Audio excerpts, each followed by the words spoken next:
The lock clicked behind me and the building got quiet like a church right before a robbery. Two security men slid in close, shoulders wide, hands hovering near their belts like they were itching for permission. And somewhere upstairs, a man with a microphone was smiling, thinking I walked in here to get skinned alive. That's how traps work. They don't start with a gun. They start with a room you can't control. I could have stayed up in Harlem and let him talk. Let him paint me the way men like him always do. A headline with teeth, a monster with a nickname. But I've never been the kind to argue with a man from a distance. You want to see me. You want to put my name in your mouth.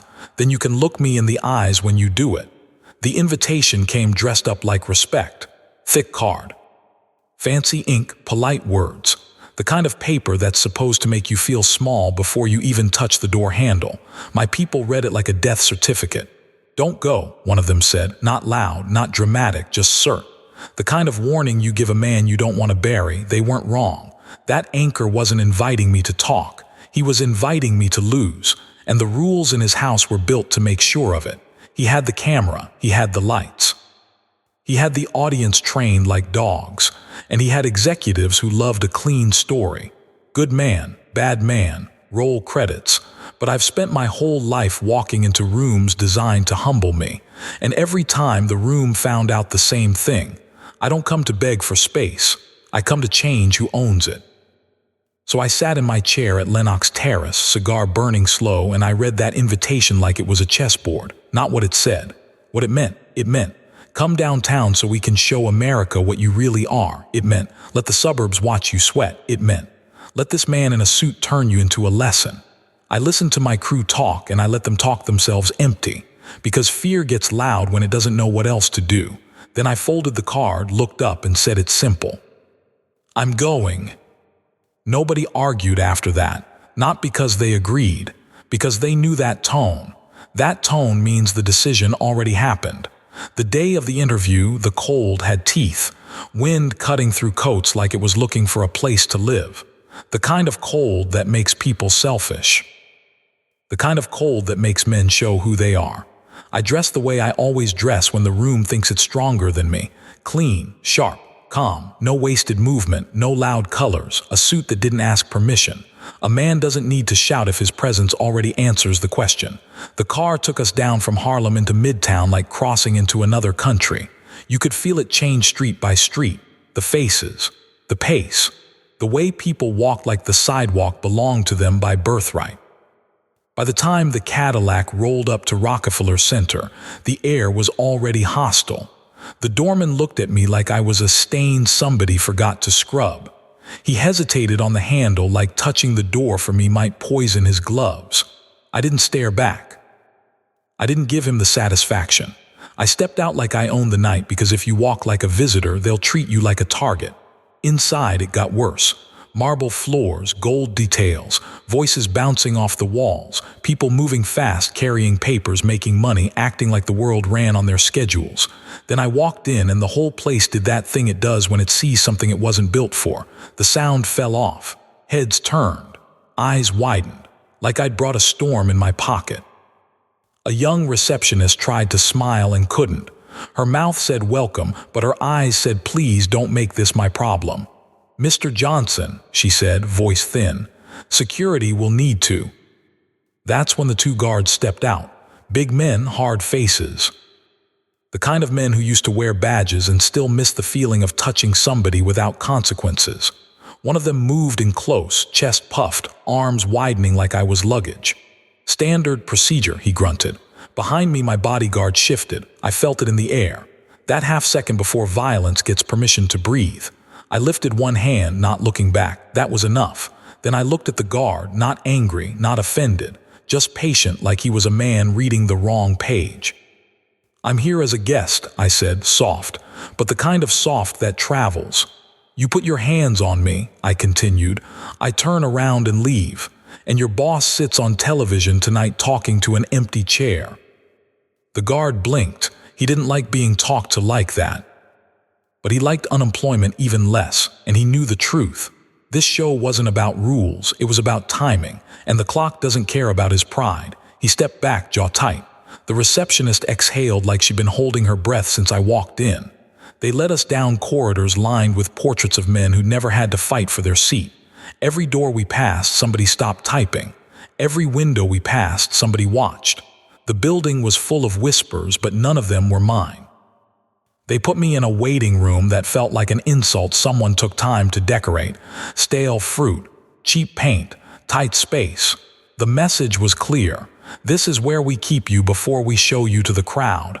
I didn't sit. Sitting is what you do when you accept the room's purpose. I stood and let my silence stretch because silence makes people reveal themselves. 10 minutes later, the door opened and in walked the man who thought he owned the night. Julian Westbrook didn't enter like a host. He entered like a collector inspecting a rare animal, tall, perfect hair, teeth too bright, cologne that tried hard to hide the rot underneath. He kept space between us like he was afraid the air around me might stain his suit. "Mr. Johnson," he said, and he didn't offer a hand.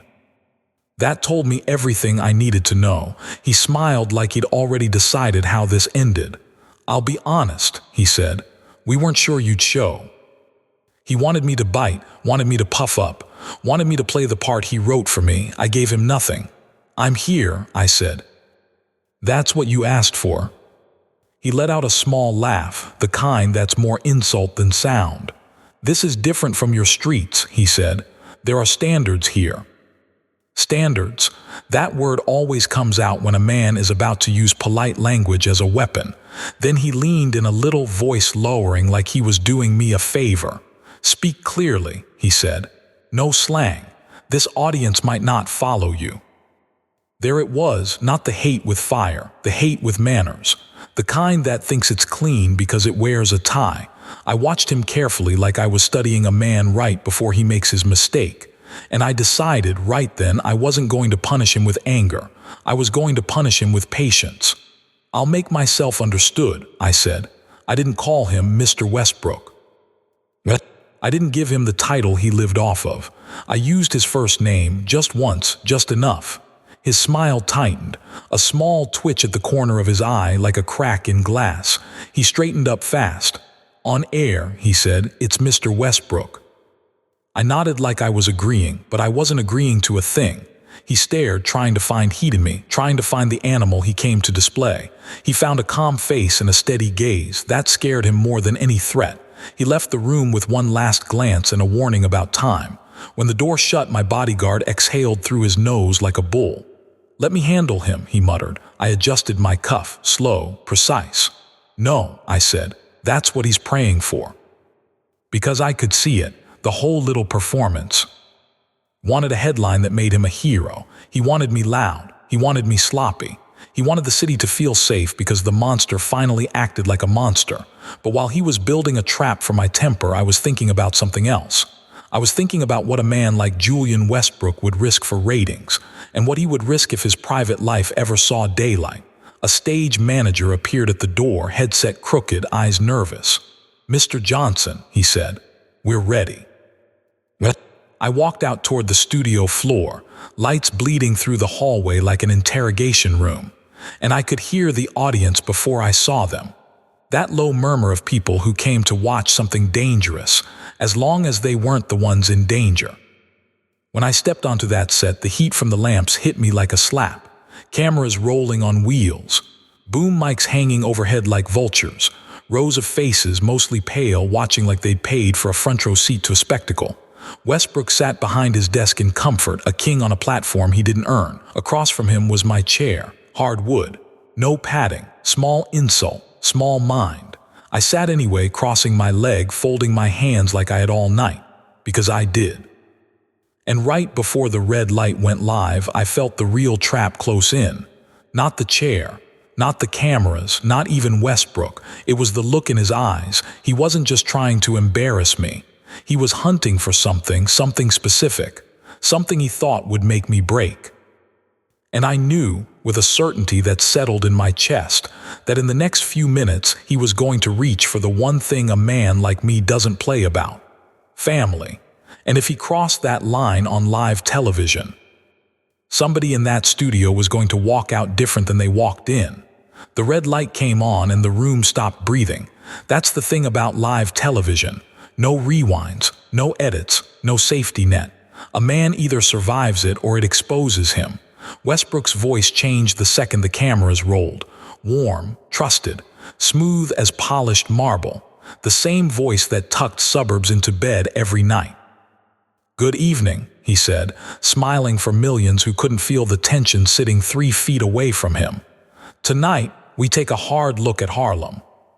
Not a conversation. A verdict. He introduced me like a warning label. Careful words, loaded pauses. He didn't need to shout. The audience already knew who they were supposed to fear. Then he turned to me, smile still glued on. "Mr. Johnson," he said, "thank you for coming, though I suppose I should make sure my wallet's still where I left it." Laughter, polite, comfortable, the kind that comes easy when the joke isn't about you. I waited, let it run its course. Silence is a blade if you know how to hold it. "You're welcome to check," I said finally. "And while you're at it, you might want to check the banks downtown. They've been doing a lot more stealing than the streets you like to talk about."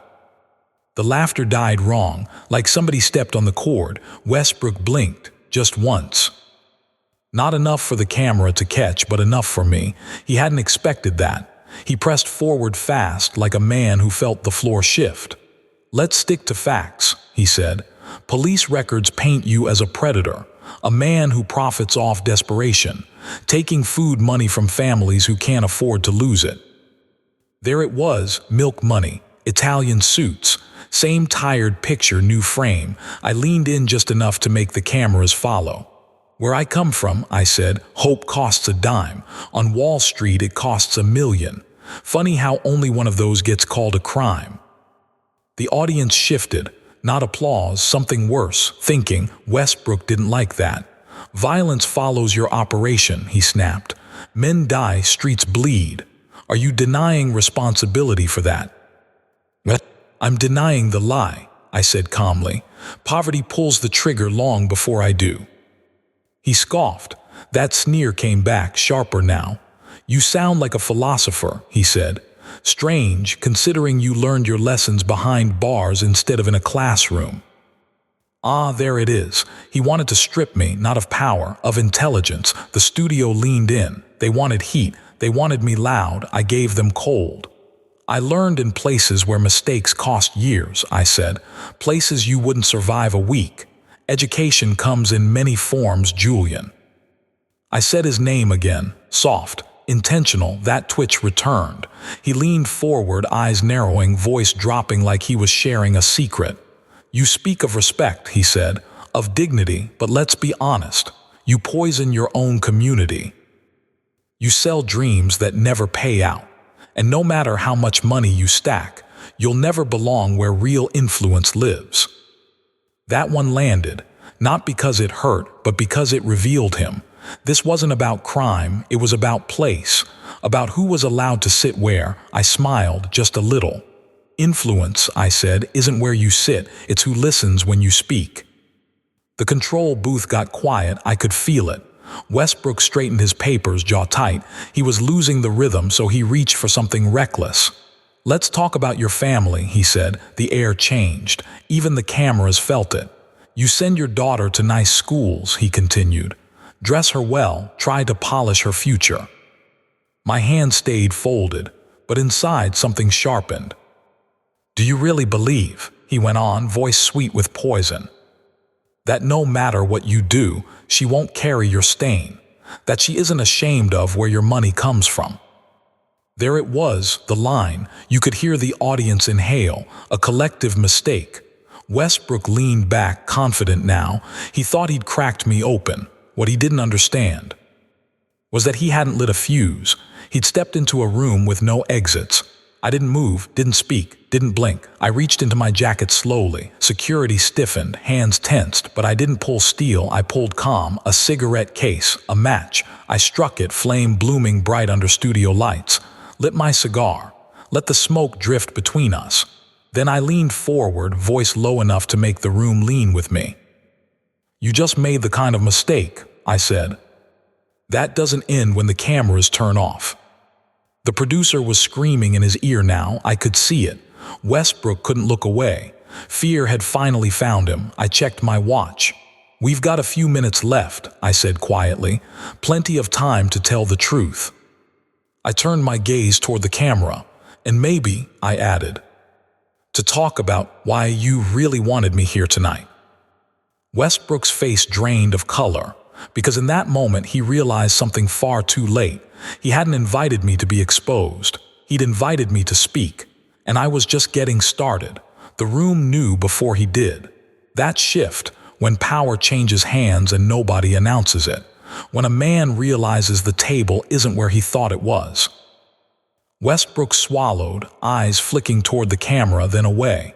The voice in his ear was panicking now. I could see it in the way his jaw tightened, the way his fingers gripped the edge of that desk like it might slide out from under him. "This isn't appropriate," he said, trying to regain the rhythm. "We're here to discuss you, Mr. Johnson." I nodded once. "And we will," I said, "but since you decided to bring family into it, let's talk about honesty." I reached into my jacket again, slow, deliberate. This time the room didn't breathe at all. I laid the folded paper on his desk right between his notes and his perfect pen. Didn't push it, didn't announce it, just let it sit there like a quiet witness. "What's that?" he asked, though his eyes already knew. "A reminder," I said. "Dated last Tuesday." I looked into the camera, not at him. "There's a kind of gambling people don't like to talk about," I continued. "Not the dimes and quarters, the quiet kind. The kind played in hotel rooms and back offices. Men in expensive shoes betting money they don't actually have." Westbrook's throat worked. He tried to laugh. "This is absurd," he said. "You're making accusations on live television." "No," I said softly. "I'm returning property." I tapped the paper once. A marker, 50,000, owed to a man who doesn't like to wait. The audience made a sound then, not laughter, not shock, recognition. Westbrook leaned toward me, voice cracking just enough. "Stop," he hissed. "You don't know what you're talking about." I smiled again, not wide, not cruel, sir. "You brought me here for ratings," I said. "To scare people, to save yourself. You thought breaking me would buy you time." His face told the rest of the story. Late rent, late nights, a debt growing teeth. I leaned closer, lowering my voice so only he could hear. "You don't hate me," I said. "You're afraid of becoming me." His hands were shaking now, powder cracking on his forehead under the lights. I straightened and looked back to the camera. "You asked if my daughter was ashamed of me," I said evenly. "She knows who her father is." I stood then slowly. The wooden chair scraped loud enough to sound like punctuation. "She sleeps fine," I continued. "Pays her debts, keeps her name clean." I placed the paper gently in his lap. "Ask yourself something tonight," I said. "When your son hears your name tomorrow, will he do the same?" Westbrook snapped, "Cut the feed." He shouted, scrambling back, chair tipping, dignity spilling across the floor. "Cut it now." Too late. The red light stayed on just long enough for America to see a man unravel, long enough for silence to speak louder than shouting. When it finally went dark, the studio exploded into motion. Voices, orders, guards moving too late. I didn't look back at him. I adjusted my cuffs, turned, and walked off the set like nothing had happened. Because for me, nothing had. Outside, the city felt different, like it had learned something. And somewhere in that building, a man was realizing the most dangerous lesson of all.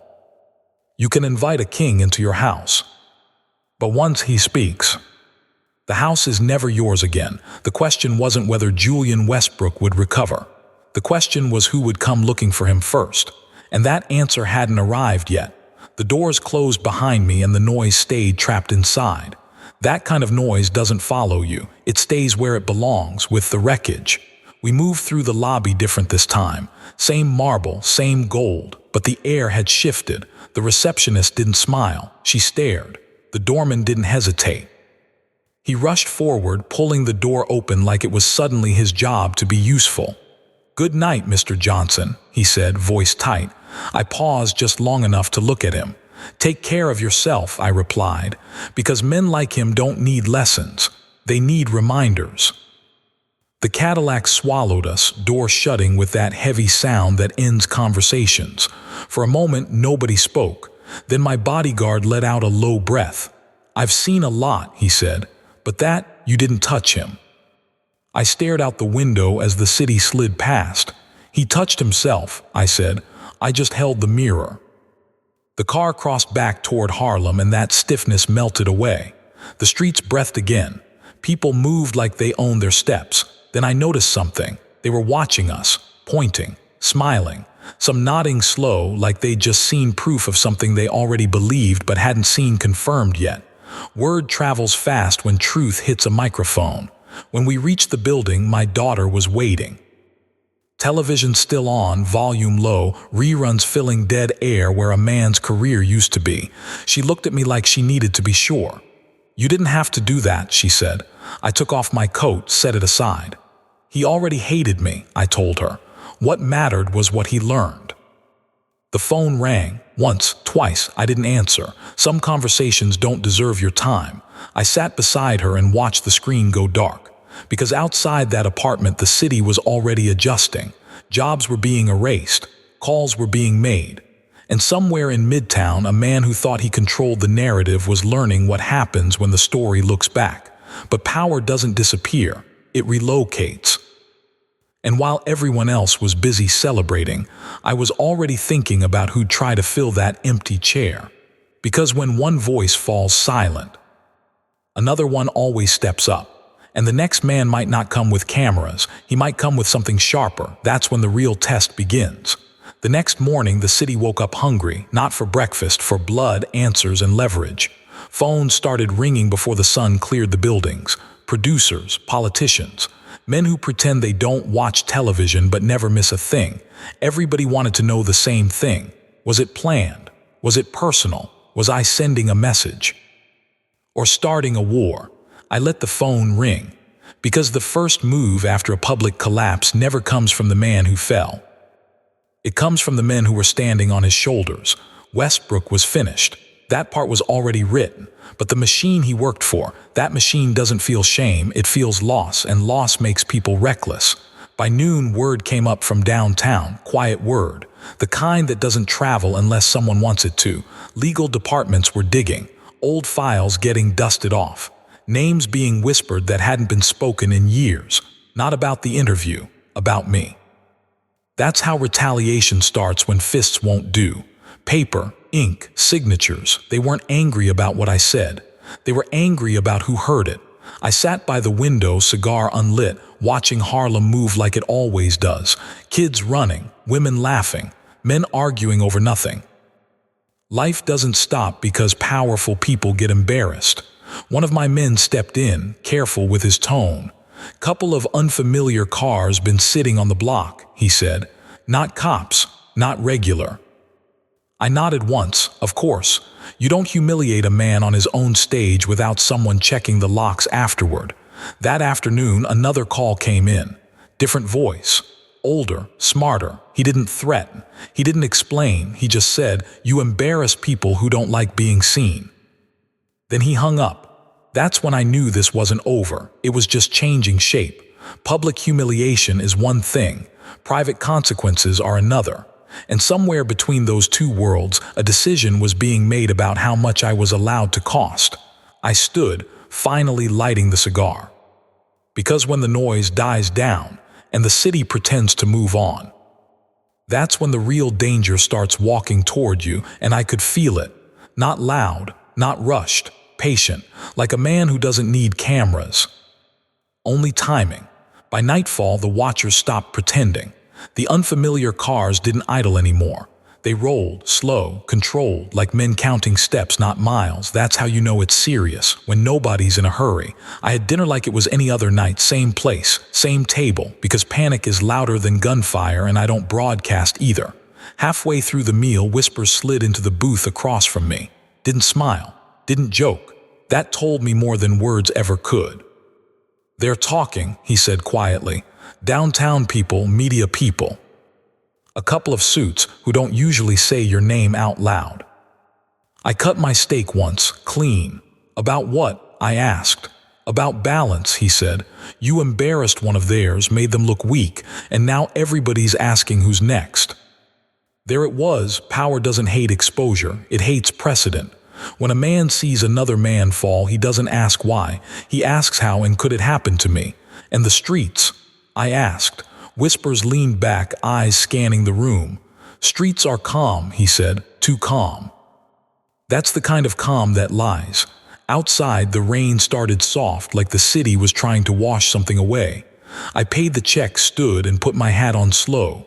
We stepped out together. That's when the message came. Not a threat, not a warning, a body. A small-time runner from Midtown. Found scared, beaten, and alive enough to talk. He only said one thing before he passed out. They said this was a reminder. No names, no signatures, just intent. I sat back in the car, rain tapping the roof like a clock. They weren't coming for me directly, not yet. They were circling, testing reaction, seeing if I'd get loud, seeing if I'd make a mistake. That's what predators do when they're not sure who's hunting who. I looked out at the wet streets of Harlem, lights bending in the glass. They thought this was about television, about embarrassment, about pride. They didn't understand. This was about territory and control. And someone, somewhere, had decided I'd crossed an invisible line. The question wasn't whether they'd make a move. The question was when. And whether it would come from a man I knew. Or one I hadn't seen yet, because the deadliest threats never announce themselves. They knock once, quiet, and wait to see if you answer. I didn't answer the knock. That's the mistake men make when they think power is about reacting. Power is about deciding when a response is worth the air it uses. The runner was a message, not a casualty, alive on purpose, scared on purpose. That meant whoever sent him wasn't done talking. We brought him somewhere quiet. No uniforms, no sirens. Just a room where the truth doesn't feel rushed. He shook the whole time, hands, voice, eyes darting like they were still chasing him. They didn't say your name, he said. They didn't have to. I sat across from him, far enough to let him breathe, close enough to let him know lying wouldn't help. Who did? I asked. He swallowed hard. Men who don't touch, he said. Men who point. That narrowed it. Real bosses don't swing, they direct. They asked about you, he continued. How you think, who you trust, whether you believe your own reputation. I leaned back. That wasn't retaliation, that was research. They said something else, he added, hesitating. I waited. They said the microphone made you brave. Ah, that was the angle. They wanted to turn a moment into a weakness. Make it look like I only move when the lights are on. Like my courage needed witnesses. That kind of thinking gets men buried. I stood and told my people to get him help. Real help. Because fear like that doesn't fade fast. When I stepped outside, the night felt heavier, not louder. Focused. Whispers met me by the car. They're pushing a story, he said, quietly, that you're getting reckless, that you crossed lines you don't understand. Whose mouth? I asked. He didn't answer right away. That's the problem, he said.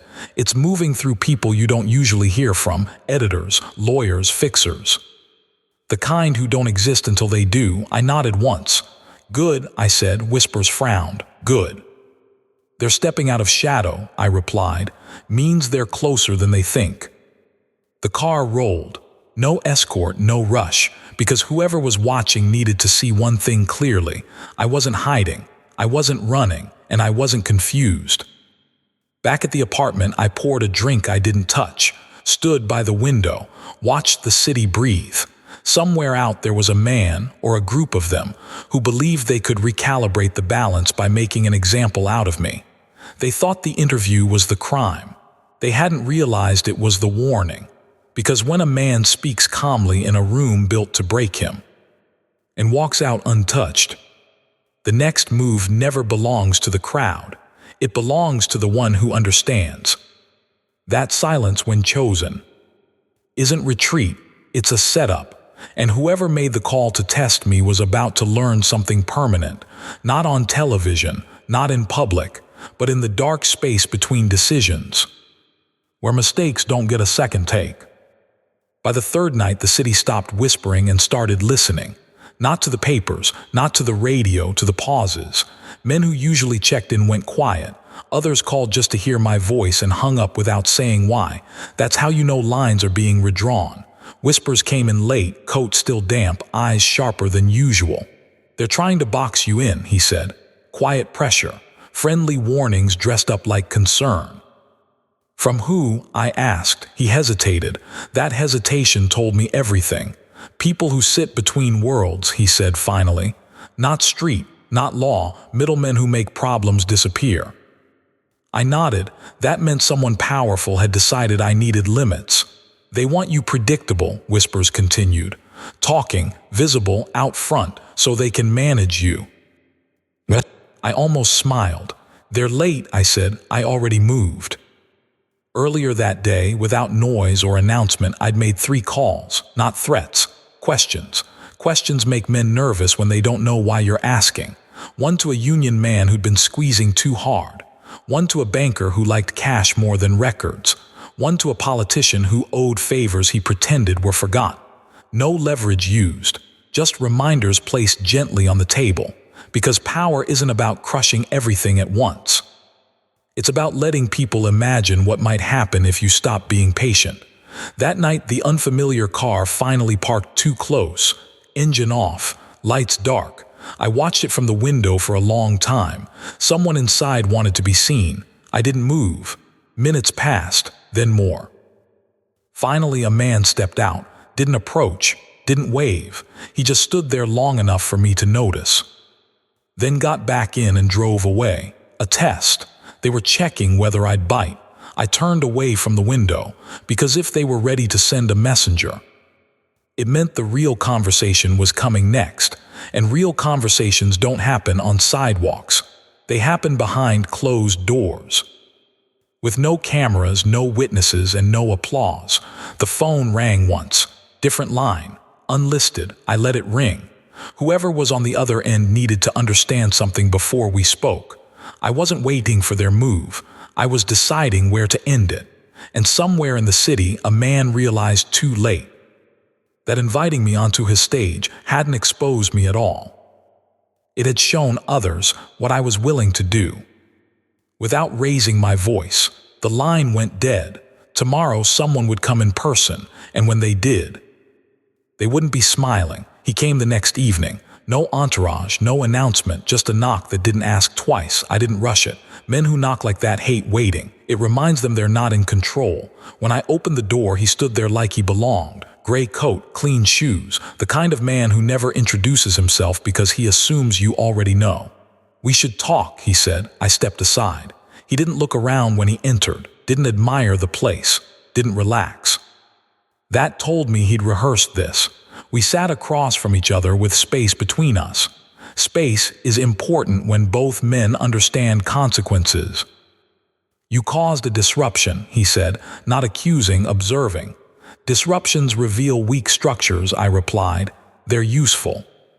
He watched me closely, recalculating. The broadcast wasn't the issue, he continued. It was the precedent. You embarrassed a protected voice. Voices protect themselves, I said. People don't. A faint smile, quick, then gone. You're intelligent, he said. That's why this conversation exists. There it was, the compliment before the cage. You don't need to be visible like that again, he said. No more interviews, no more statements, keep things local. He slid a small envelope onto the table, didn't push it far.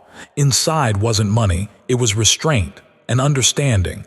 Boundaries dressed up like peace. I didn't open it. I don't accept rules from men who hide behind them, I said. The temperature changed. You're being offered protection, he said now, real warning underneath the polish. Protection from what? I asked. He held my gaze. From misunderstandings, he said. I nodded slowly.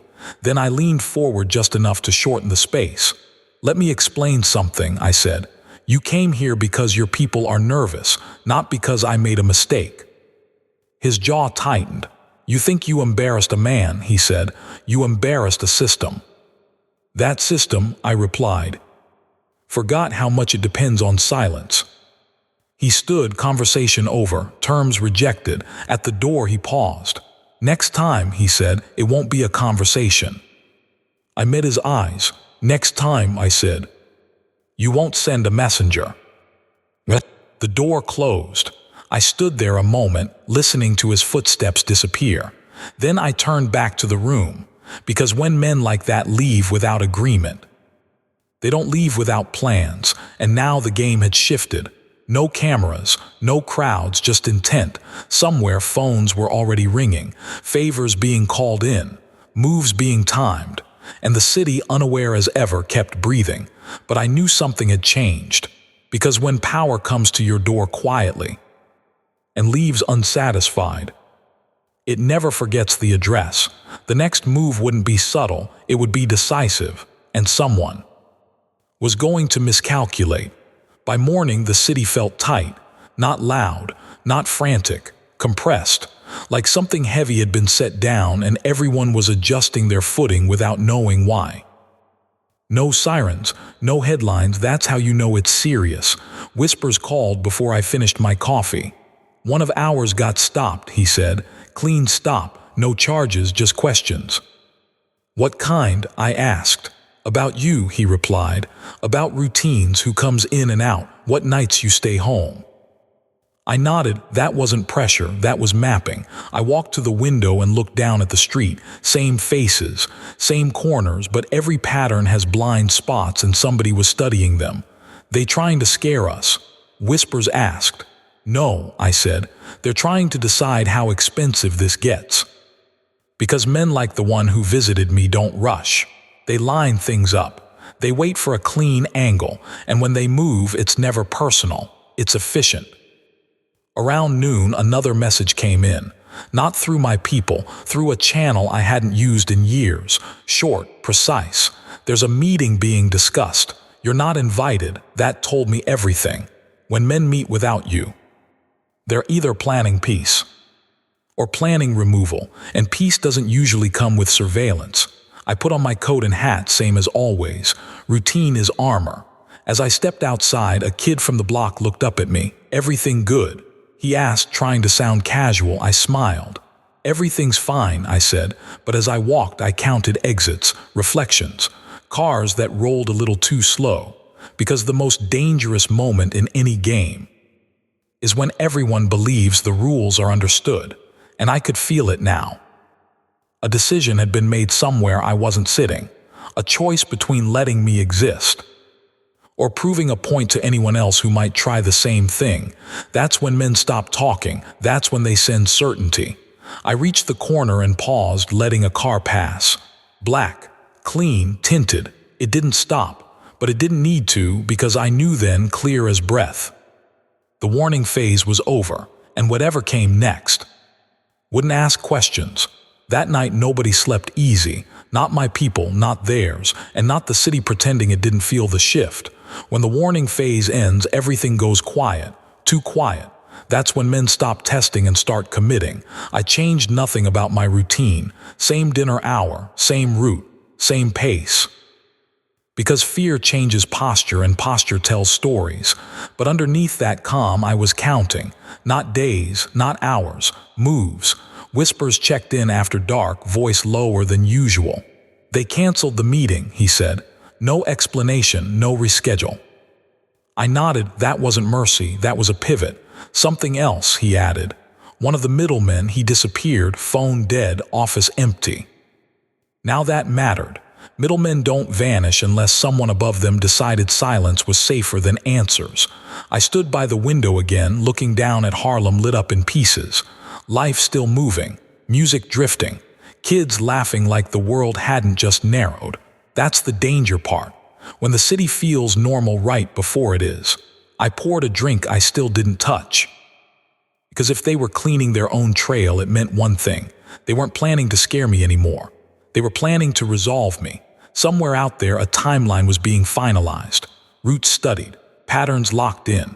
No threats, no messages, just preparation. The phone rang once.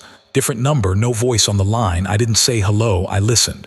Breathing, slow, controlled, then a click. I set the receiver down gently, because that wasn't a call, that was confirmation. They knew where I was. They knew I was awake, and they wanted to know if I understood what came next. I looked at the door, then the window, then the quiet room behind me. This wasn't about pride anymore, or television, or embarrassment.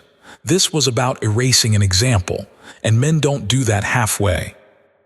The only question left, the only one that mattered, was whether they'd come from the street, or from somewhere I trusted. Either way, someone was about to learn a very old lesson.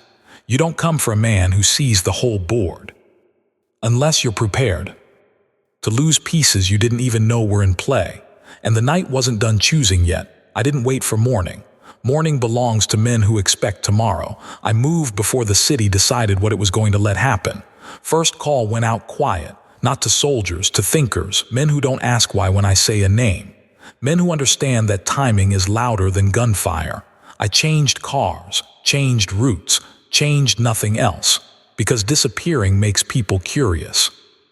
Staying visible makes them nervous. By midnight, I had confirmation. The missing middleman wasn't missing. He was contained, not dead, yet. They were holding him somewhere neutral, a place that didn't belong to anyone on paper but everyone respected in practice. That meant negotiations had failed, and decisions were being stress-tested.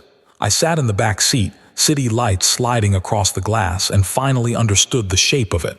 This wasn't about me embarrassing a man. This was about me proving something dangerous. That a voice they thought they owned could turn around and own them, and systems don't forgive that. Whispers met me near the river, coat collar up, eyes sharp. "They're split," he said. "Half want to make an example, half want this buried before it grows legs." "That's not a split," I said. "That's a countdown." Because when powerful men argue, they don't compromise, they race. I stepped out into the cold air, letting it bite, letting it clear the noise. Somewhere not far from us, a room full of men was deciding whether my name would continue being spoken, or quietly retired. And I knew something else now. If they moved first, it would be loud enough to justify, clean enough to explain away. If I moved first, it would look like inevitability. I checked my watch. They thought they had time. They were wrong. Because the most dangerous man in any room is the one who understands that survival isn't about winning the argument. It's about ending the discussion. And before the night was over, someone was going to knock on the wrong door, believing they were in control. The only thing undecided was how many people would regret that belief.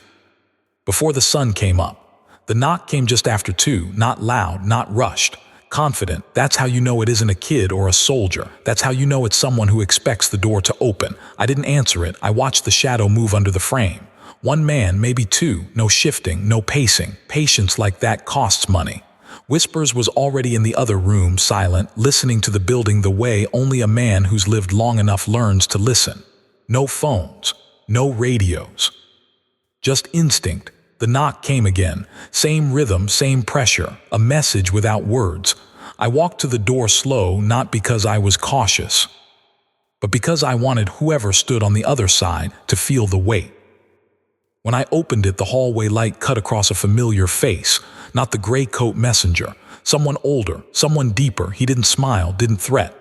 "May I?" he asked, already stepping in. That told me everything. This wasn't enforcement, this was arbitration. He sat without being offered, set his hat on his knee like he planned to stay a while.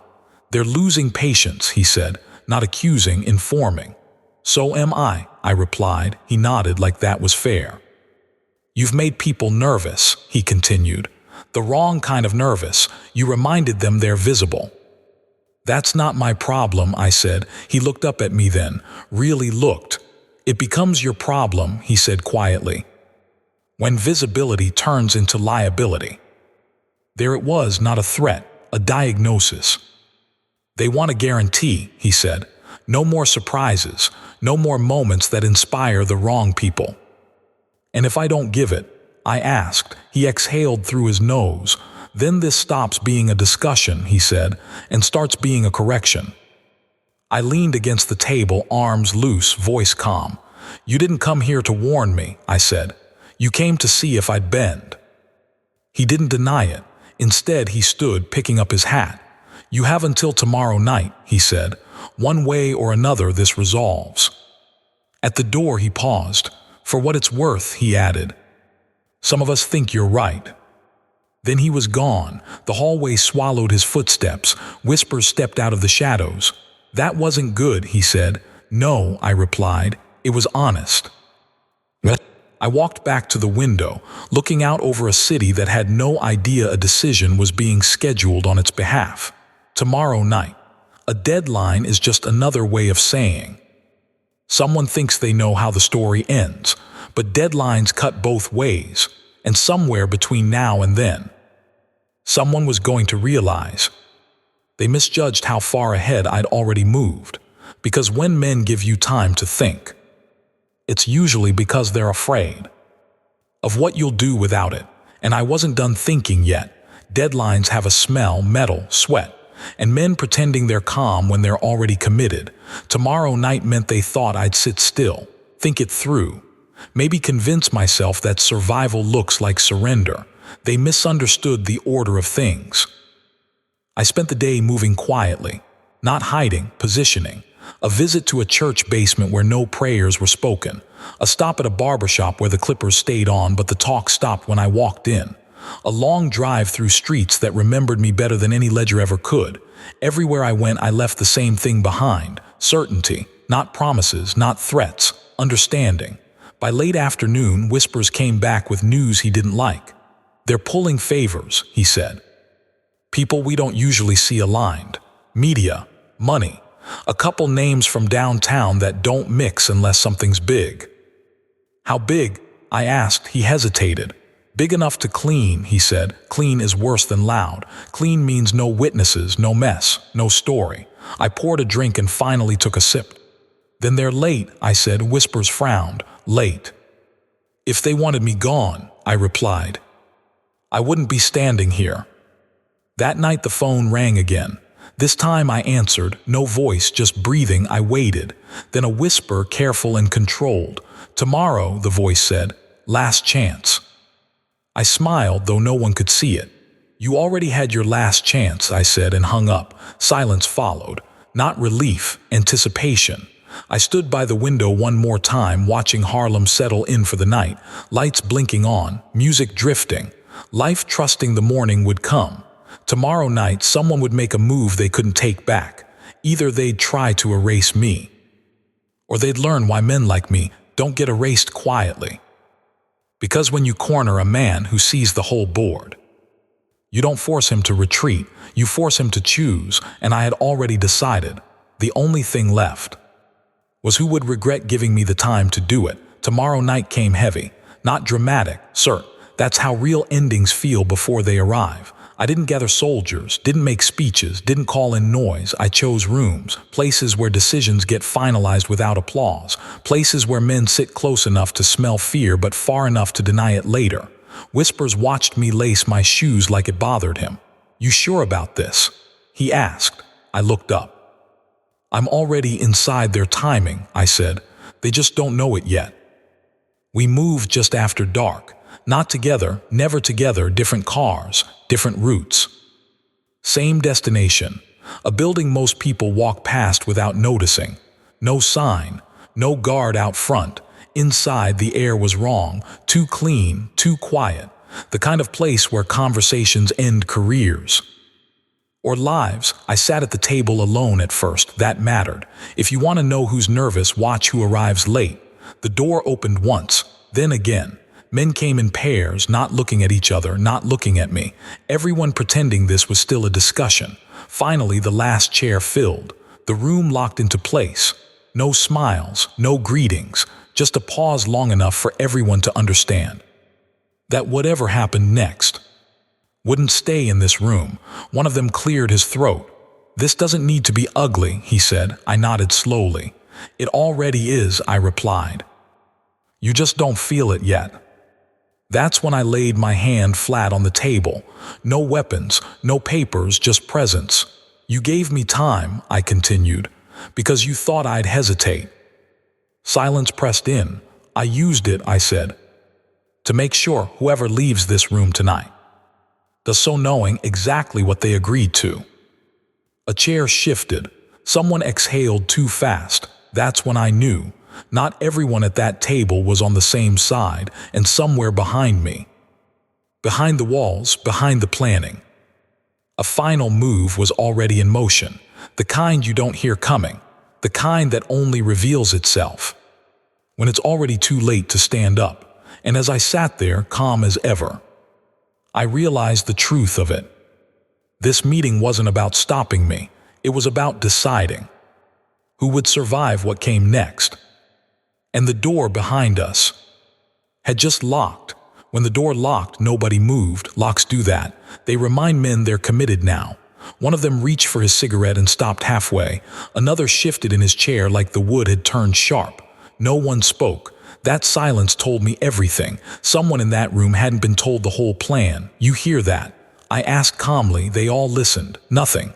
That's the sound of options leaving, I said. Right about now. A man across from me finally spoke. Older voice, careful words. You're assuming too much, he said. You're not the only one who plans. I nodded. That's true.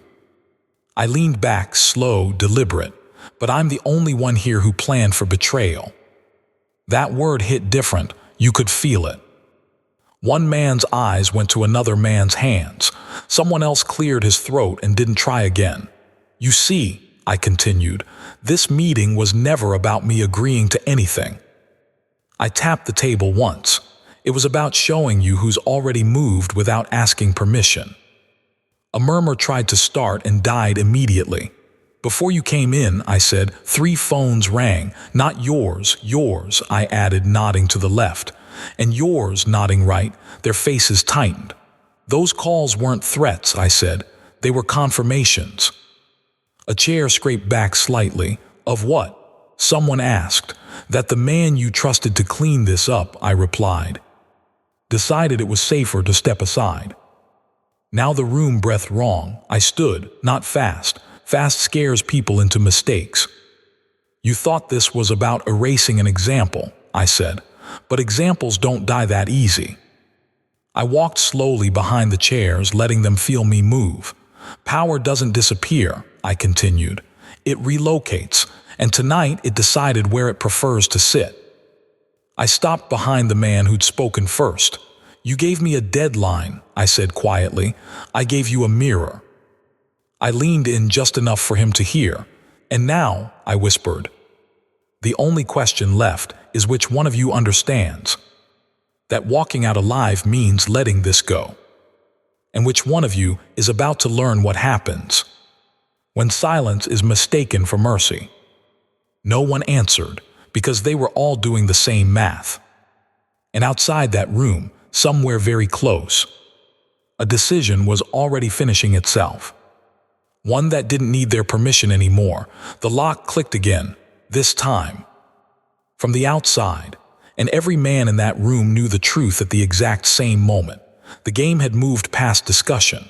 When the lock turned from the outside, a few men finally understood fear, not panic. Panic is loud. This was heavier than that. One of them stood halfway, then thought better of it. Another reached inside his coat and stopped, realizing how useless that would look right now. I didn't move, because when a door locks like that, it isn't meant to keep someone in. It's meant to keep everyone else out. You didn't think this through, one of them said, voice cracking just enough to betray him. Oh, I did, I replied. I just didn't share the thinking. I walked back to my chair and sat, folding my hands like the night was still young. This room, I said calmly, exists because all of you believe you're necessary. No one argued. That belief, I continued, is expensive. A phone vibrated on the table, then another, then a third. No one answered. They didn't need to. I spoke into the quiet.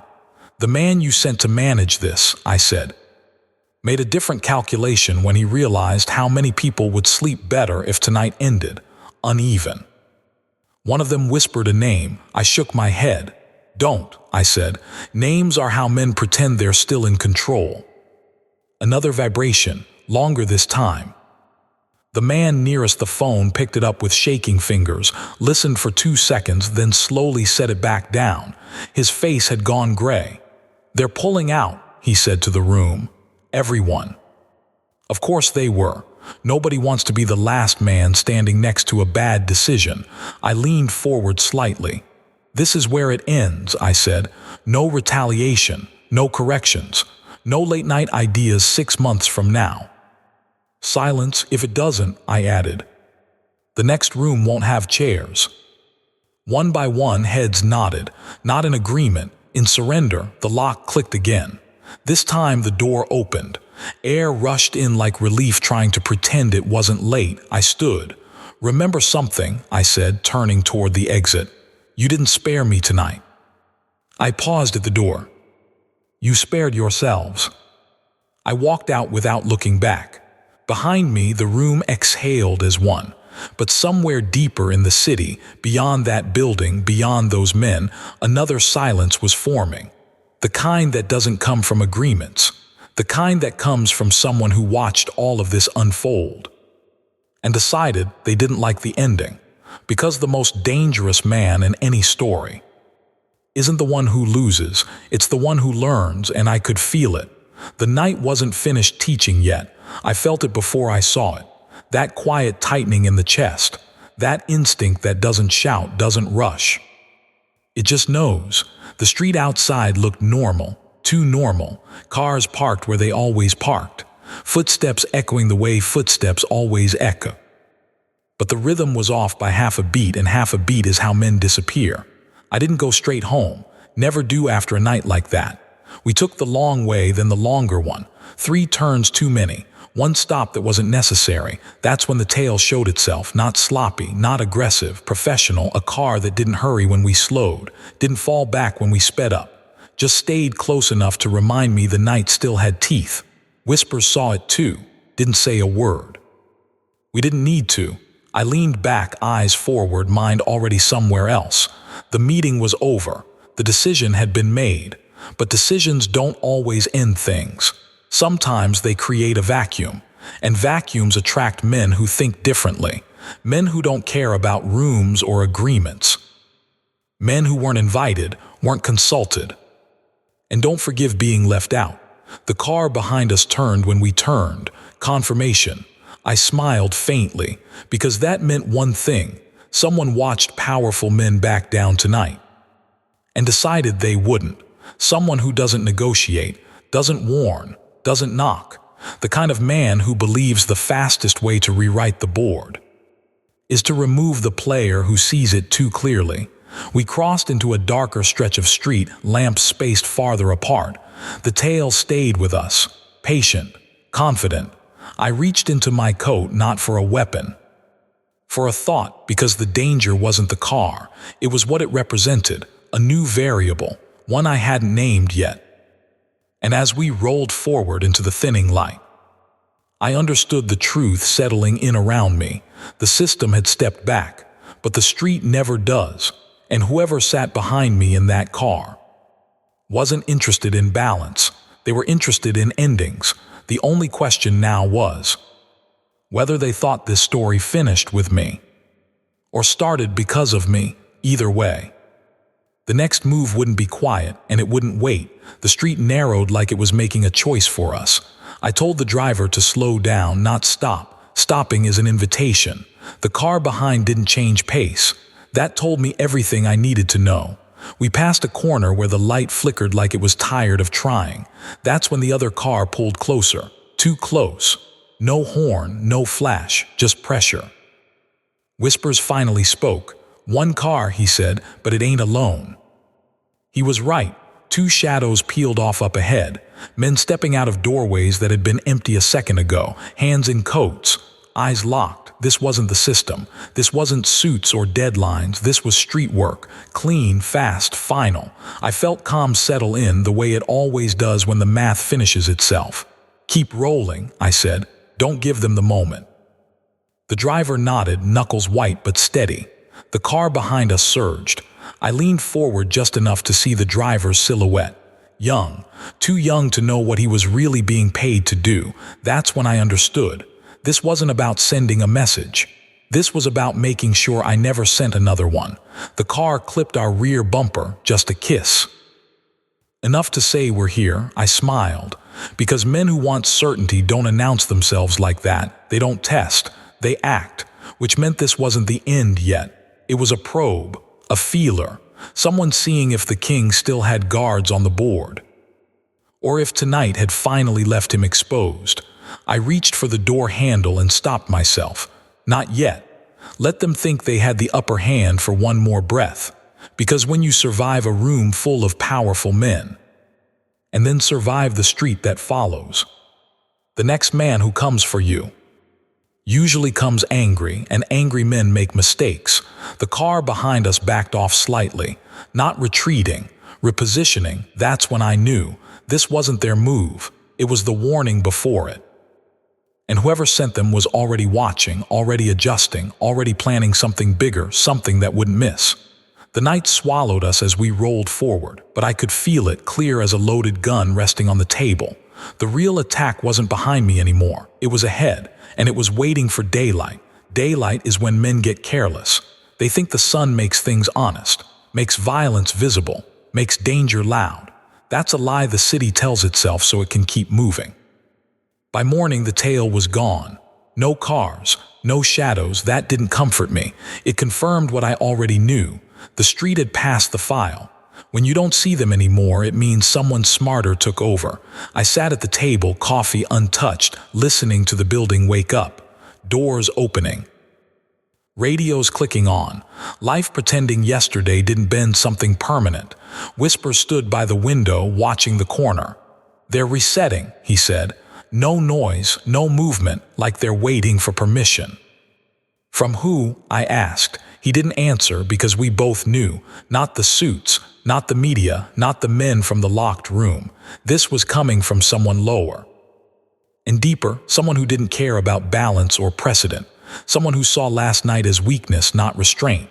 A man who believes power is proved, not discussed. The phone rang. Not a number I recognized, not unlisted, local. I let it ring twice, then picked up. No greeting, just a voice calm and unfamiliar. "You walked out of a room you shouldn't have," the voice said. No anger, no threat, just fact. "What?" I listened. "People like you don't get endings," the voice continued. "They get interruptions."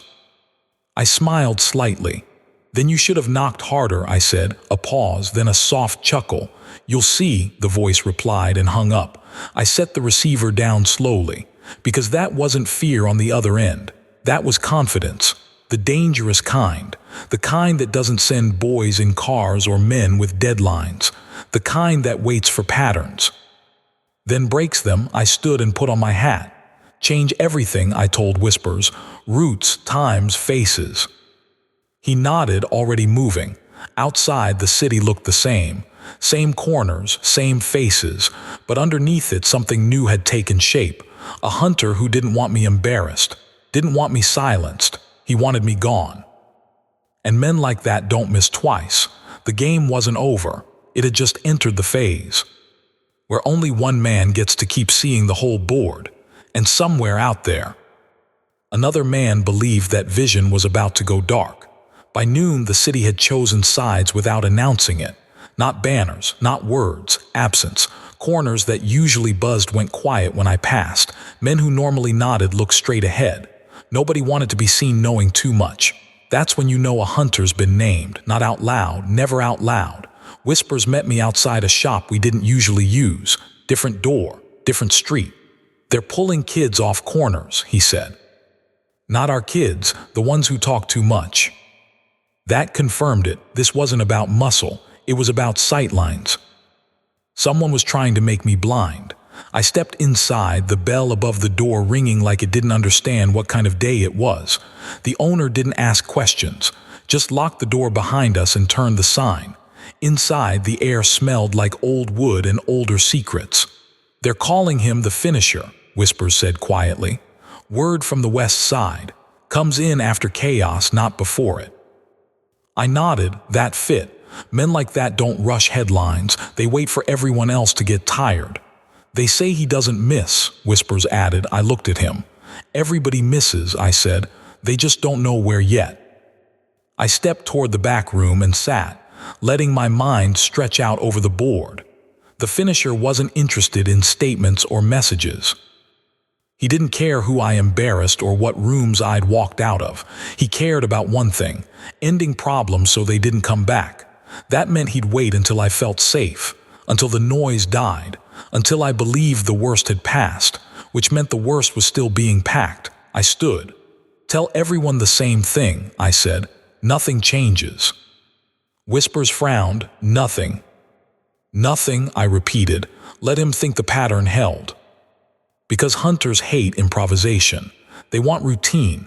They want comfort, and I was about to give him exactly what he wanted. Outside, the city kept breathing. Buses hissed. Radios played. People argued over prices and nothing at all. But somewhere nearby, a man was mapping my tomorrow, studying habits, choosing angles.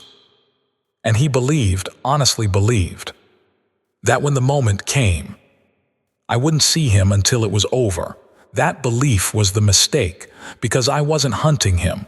I was waiting for him to believe. He'd already won, and when he stepped out of shadow to collect what he thought was owed, he was going to learn something every finisher eventually learns.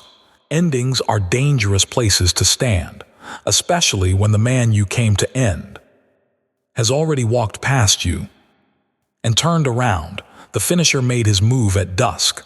Of course he did. That's when men feel bold, too late for the morning, too early for the night to hide everything. I knew before the street reacted, before the air shifted, before whispers even turned his head. Because when a man decides to end you, he stops being patient. We were 3 blocks from where I was supposed to be. That mattered. The car slowed, not from traffic, from intention. I caught the reflection first. Store window, a man stepping off the curb like he owned the moment. No rush, no nerves. That confidence wasn't borrowed. He'd earned it somewhere else. Driver, I said calmly, don't stop. Too late. The sound came sharp and wrong.